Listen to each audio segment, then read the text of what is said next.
Bonjour, bienvenue au cours à distance offert par le groupe scolaire l'Ange Bleu.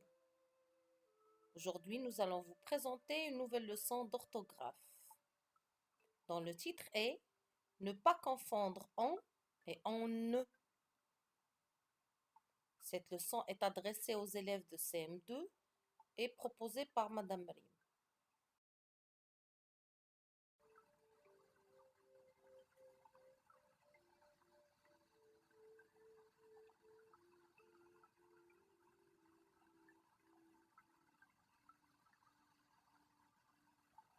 Lisons ce texte ensemble.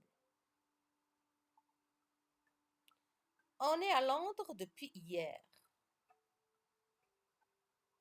On n'a pas de pluie, mais le temps est maussade. On a visité l'abbaye de Westminster, mais on n'est pas monté dans Big Ben. Cet après-midi, on ira à la National Gallery.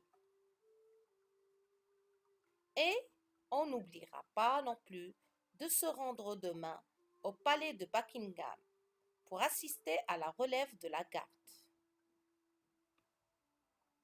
Bien, relisez silencieusement.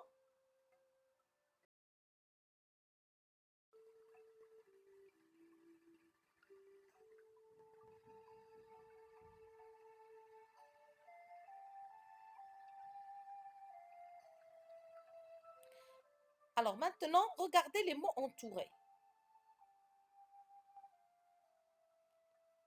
On est à Londres depuis hier. On n'a pas de pluie, mais le temps est maussade. Ça veut dire triste. Ça veut bien le climat de Londres. On a visité l'abbaye de Westminster, mais on n'est pas monté dans Big Ben. Big Ben, c'est la grande montre, l'horloge. Cet après-midi, on ira à la National Gallery et on n'oubliera pas non plus de se rendre demain au palais de Buckingham pour assister à la relève de la garde. Voyons les mots entourés. On ne pas, on ne pas, on ira à la National Gallery et on n'oubliera pas non plus de se rendre demain au palais de Buckingham.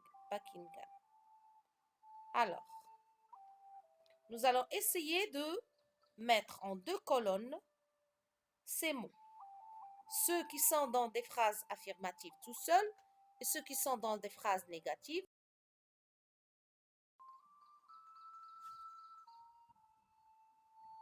Dans une autre colonne, tu vas placer, ou bien dans deux colonnes, tu vas placer le on et on. Regardons bien, dans la phrase affirmative, phrase négative. On est à Londres. On n'a pas de pluie. On a visité. On n'est pas monté. On ira. On n'oubliera pas. Donc, on vient de classer les mots selon le type de phrase. Est-ce qu'elle est affirmative ou négative?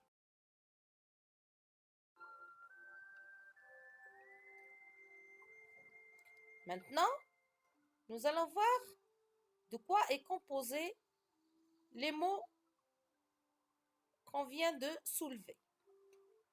À la forme affirmative, on s'écrit on.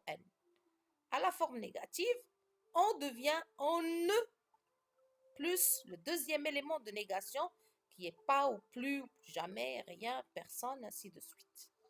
Donc, regardez bien. On qui ne change pas. Ce on est un pronom personnel, sujet, qui peut être remplacé par il ou bien elle. Maintenant, la négation, vous avez ne pas.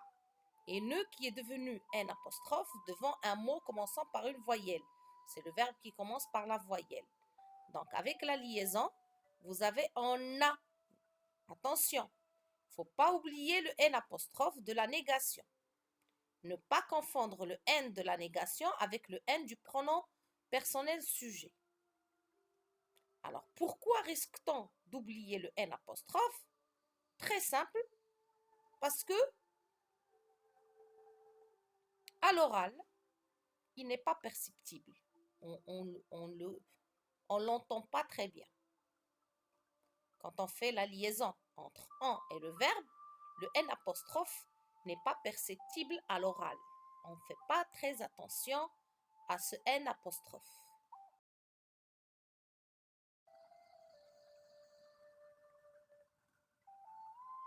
Comparons maintenant en et en ne.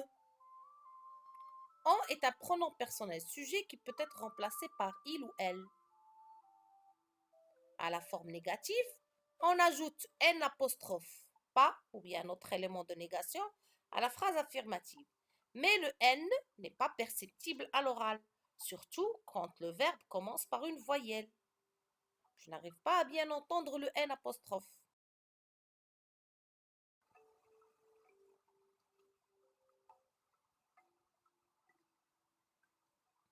Voyons maintenant si tu as bien compris la leçon. Sur ton ardoise, écris les phrases suivantes. On est sage. On est sage. Bravo. Très bien, tu as bien réussi. Orthographe. Ici, on ne doit pas mettre de N apostrophe parce qu'il n'y a pas de négation. La phrase est affirmative. Deuxième phrase, on a soif. On imagine une histoire. On n'a pas soif.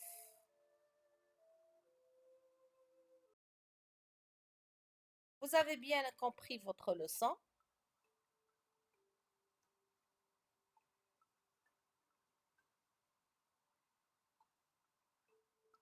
Nous allons vous laisser.